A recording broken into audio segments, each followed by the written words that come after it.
Iran के सनन्स में भी इजराइल का बड़ा हमला हुआ। सनन्स में सरकारी news channel Iran broadcasting centre की बिल्डिंग पर अटैक हुआ। वहां IRIB की इमारत को नुकसान पहुंचा है।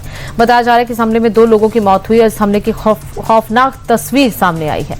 आप देख सकते हैं कि सनन शहर के रिहायशी इलाके में IRIB की इमारत से धुएं के काले गुबार के साथ आग की लपटें उठ रही हैं। इजरायल ने तेहरान में भीषण हमला किया। इजरायली फोर्स ने तेहरान में आर्मी हेडक्वार्टर को निशाना बनाया।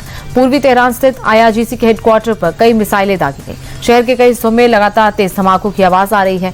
हमले के बाद कई इमारतों में भीषण आग लगी। IDF के मुताबिक मारिवान में IRGC की बिल्डिंग मलबे में तब्दील हो गई। IDF ने ईरान की 300 बैलिस्टिक मिसाइल्स को बर्बाद करने का दावा किया है। 6 दिन की जंग में ईरान में अब तक 1405 लोगों की मौत हो चुकी है। इसमें 165 बच्चियां भी शामिल हैं। तो वहीं अमेरिका का दावा है कि उसने ईरान की नेवी और एयरफोर्स को पूरी तरह तबाह कर दिया है। ईरान की मिसाइल और ड्रोन कैपेसिटी को भी भारी नुकसान हुआ है, लेकिन इन दावों के बीच ईरान का पलटवार जारी है।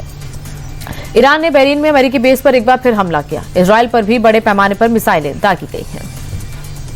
ईरान ने उत्तरी इराक के इरबिल में लगातार दूसरे दिन अमेरिकी स्टैब्लिशमेंट पर जोरदार ड्रोन और मिसाइल अटैक किया। हालांकि अमेरिकी एयर डिफेंस सिस्टम ने ईरानी ड्रोन्स को इंटरसेप्ट कर हवा में तबाह कर दिया, लेकिन अंकावा के रिहायशी इलाके में ड्रोन का मलबा गिरने से कई इमारतों को नुकसान पहुंचा है। ड्रोन के टुकड़ों से एक चर्च की इमारत को भी काफी नुकसान हुआ है।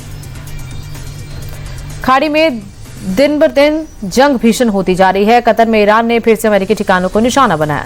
ईरानी फोर्स ने अमेरिकी ठिकानों पर मिसाइल से ताबड़तोड़ हमले किए। कुछ मिसाइलों को कतर के एयर डिफेंस सिस्टम ने इंटरसेप्ट किया, तो वहीं कुछ मिसाइलों ने एयर डिफेंस सिस्टम को चकमा दे दिया। अमेरिकी सैन्य ठिकानों पर मिसाइल गिरने से भारी नुकसान हुआ है। ईरान के राष्ट्रपति मसूद पेजेश्कियान ने खाड़ी देशों के लिए एक संदेश जारी किया। राष्ट्रपति मसूद के मुताबिक अमेरिकी हमलों के बाद उनके पास खाड़ी देशों पर हमले के अलावा कोई और ऑप्शन नहीं बचा था। अमेरिका के हमले से बचने के लिए खाड़ी देशों को टारगेट किया गया। राष्ट्रपति मसूद ने कहा कि ईरान ने डिप्लोमेसी के जरिए खुद टालने की बहुत कोशिश की थी और अब मिडिल ईस्ट में शांति का रास्ता यहां के देशों को ही तय करना होगा। अमेरिकी राष्ट्रपति डोनाल्ड ट्रंप ने ईरान में जंग के दौरान अमेरिकी सेना की कार्रवाई की तारीफ की। ट्रंप ने कहा कि अमेरिकी सेना जंग के मैदान में बहुत शानदार काम कर रही है और ऑपरेशन एपिक फ्यूरी में बेहतरीन प्रगति हुई है। आमतौर पर 10 की स्केल पर रेटिंग की जाती है, लेकिन वो अमेरिका को 10 में से 15 ग्रेड देंगे। ट्रंप ने कहा कि ईरान में सुप्रीम लीडर खामेनी की मौत के बाद जो भी नेता बनना चाहते थे वो मारे गए। अमेरिका ने सबमरीन से अटैक करके ईरान का एक जहाज डुबो दिया और इस जहाज पर उस समय हमला किया गया जब वो भारत से ईरान लौट रहा था। इस हमले में 87 लोगों की मौत हो गई और इस घटना के बाद श्रीलंका ने तुरंत एक रेस्क्यू ऑपरेशन चलाया, कई लोगों को डूबने से बचाया। श्रीलंकाई अधिकारियों के मुताबिक उन्हें समुद्र में कई लाशें मिली। करीब 100 से ज्यादा लोग लापता बताए जा रहे हैं।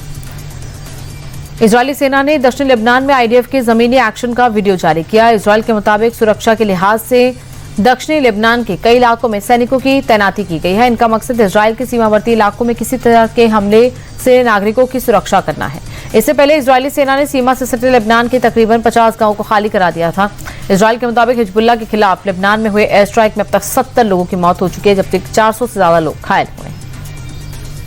इजरायली सेना ने लेबनान की राजधानी बेरूत में हिजबुल्लाह के ठिकानों पर हमले का दावा किया। IDF के मुताबिक हिजबुल्लाह के एक अंडरग्राउंड हथियार गोदाम और कई इंफ्रास्ट्रक्चर को टारगेट किया गया। साथ ही IDF ने हिजबुल्लाह के एक सेंट्रल कमांड को भी तबाह किया, जहां से मिसाइल दागे जाते थे और प्रोपेगेंडा फैलाने का काम किया जाता था। इजरायली सेना के मुताबिक पिछले 48 घंटे में हिजबुल्लाह के तकरीबन 250 ठिकानों को तबाह किया गया।